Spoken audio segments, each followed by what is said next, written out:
Jimmy Carr went for it. You know, Honestly, usually he's quite kind of like, you know, staged in a way. It was bizarre because I'm a big fan of Jimmy Carr. I've watched him for years. He's a great bloke. And one of the most surreal experiences in my whole career was going into his dressing room before we recorded that and going, you're going to be playing Just Dance on the PlayStation? And he was like, sure. It was carnage. It could all have ended in tears. Yeah, it was carnage. just as well. And you bumped into him, didn't you? It was really bizarre. Well, I was texting him. I saw him do something. I think I saw him on a comedy on one of the roasts on Comedy Central. And he said I knew it was his sort of bucket list to do a roast. And I texted him going, "Oh, I watched it. Great work." And then I kind of say, he was like, "What are you up to?" And I was like, "I'm doing my show." And he went, "All right." And I sort of cheekily went, "Maybe in a later series when we've got a budget, we'll get you on." And he went, "No, I'll do it." And I went, "Oh." Brilliant. But then we couldn't get him. And then he was busy. And I was at Euston Station. I bumped into him and I went, "Hello, mate." And he went, "I haven't heard about the show." And I went, "You're busy."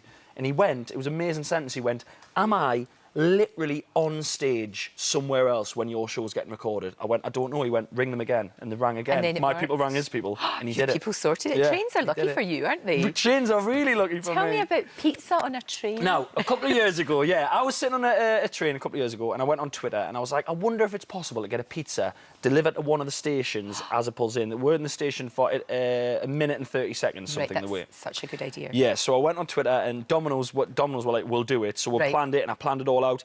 And I got them Doncaster station, waited for a minute, literally I popped my head out the train and the delivery girl ran down, gave us a pile of pizzas to give to the people on the carriage. And I gave the money and they shut the door. And it was massive on Twitter. It went crazy, it went global. Yeah, it was #1 trending worldwide. People I didn't even know, people with like blue ticks, like celebrities and stuff going, "I should be going to bed, but I need to see if this guy gets his pizza."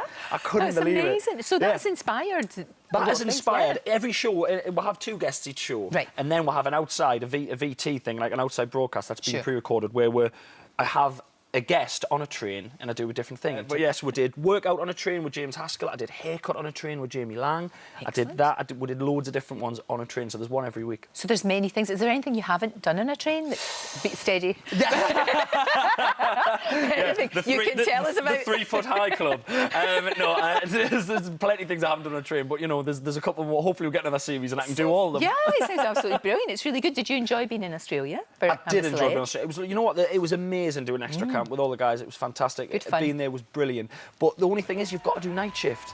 Australia is not the country you want to do night shift in. That's true. There's not 1 ounce of your being that goes, "I'm happy to go to sleep at 5 in the afternoon in Australia." No, you want to be partying and getting the sunshine and all that. Did you bring the family over? Because I know you've got a little boy. I have a 14-month-old son called Robin. He did...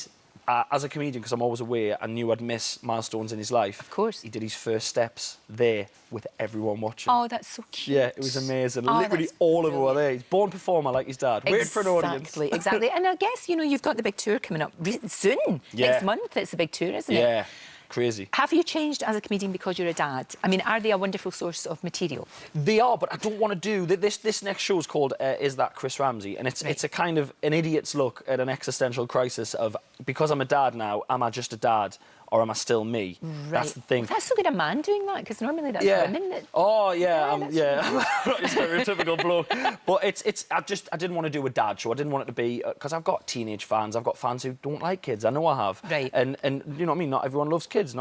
So I like to cut it down the middle. So I've got a lot of material about him, but I'm not going to put it all into the show because you don't want to be the guy. You know, it's a comedy equivalent of, look at the photo and there he is in the bath and there he is doing that. All right, mate, chill out. Steady. Bad enough of that. Sounds great. Well, look, the show's on tonight, 10 o'clock, Comedy Central. Yes. Good luck with the tour. We'll put all the dates on our website. Thank you so much. Always a joy to see you, Chris. Pleasure. Thank you so my love. much. Thanks for having us. If you'd like to see even more great guests, then click here.